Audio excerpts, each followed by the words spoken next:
Remember you used to reply directly to a YouTube video? I think they need to bring that back. Because there's no way I was going to leave this as a long ass comment. It's just not happening. So this video is going to be directly for the people who watched the FPT video, the end of iPhone.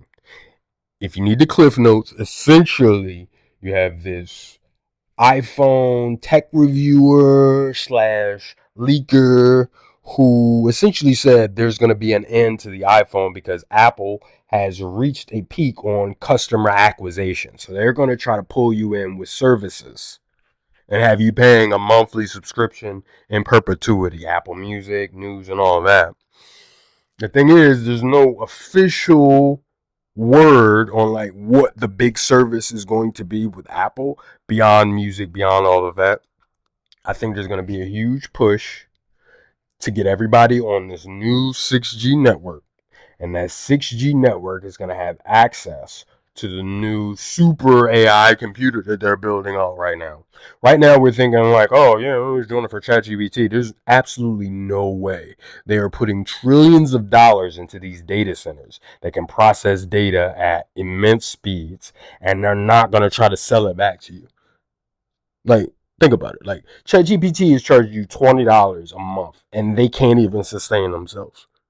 So once it gets to that point where they're like, all right, the infrastructure's out there, all they need to do is figure out the networking of it. How do we get people access to it? And I think they already have that lined up for 6G. So you're going to be perpetually paying Apple for compute service. So if you need to, you know, let's think a Final Cut or any of that can run on any device. Any device that has a screen. That's what it's going to be. They might even have it where it's like you can even take like a picture with an iPhone 6 and then you can have AI super enhance it through Apple Intelligence, right? That's going to be the big push. Like you can do crazy, amazing things for $20 a month. Just keep paying us. Or they might even go crazy. They say, look, for $100 a month, you get the full service. You get access to a phone line. You get data, unlimited data, and you can do all these crazy things. I think that's going to be the push.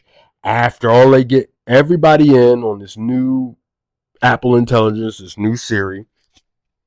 Next year, iOS 28, they're going to have new features on that already established AI.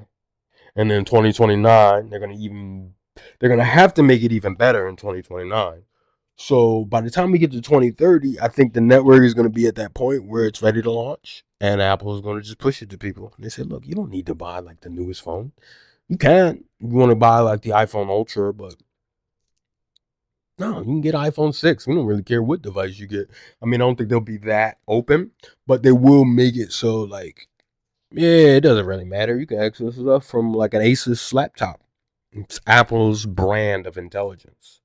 It'll be like an app on the Google Play Store that you can download that's Apple Intelligence. And you'll have that choice. Like, hey, you want this, you want that.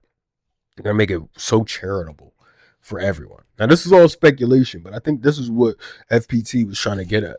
I think he was trying to get at the fact that Apple is really, really, really pushing to get you as a locked in customer. They know, like, they're not going to get people to come back and buy devices more frequently. That's not happening. It's never going to be a point where you're like, I need to upgrade my device every 2 years. That time is gone.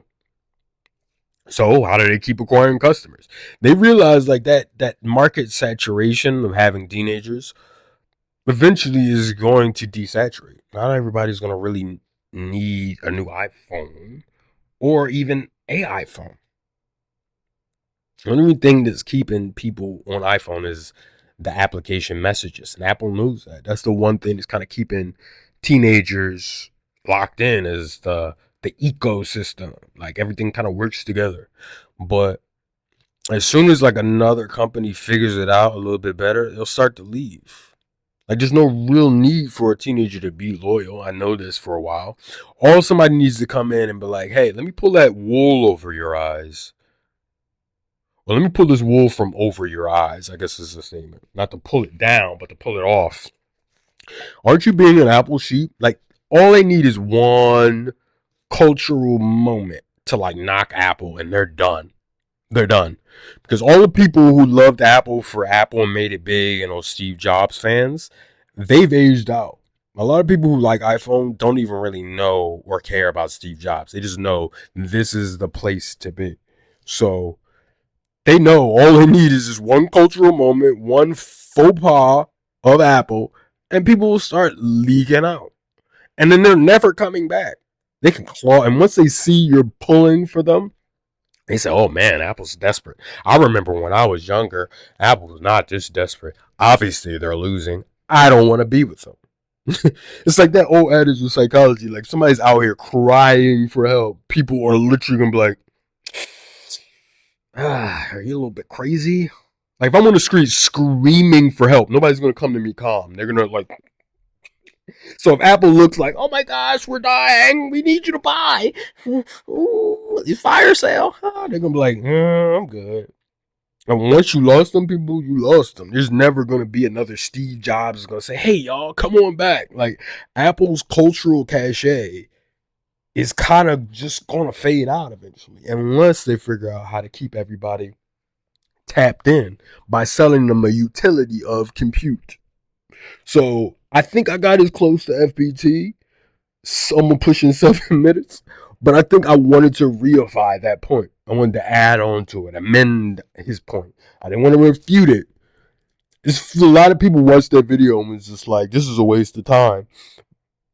Because it wasn't that key part that we almost miss. Like we can see all of the pieces lining up, but we can't really see like where it's gonna go. So this is speculation. I'm not guaranteeing this is gonna happen, but if you can look at it, that does seem like that could fit.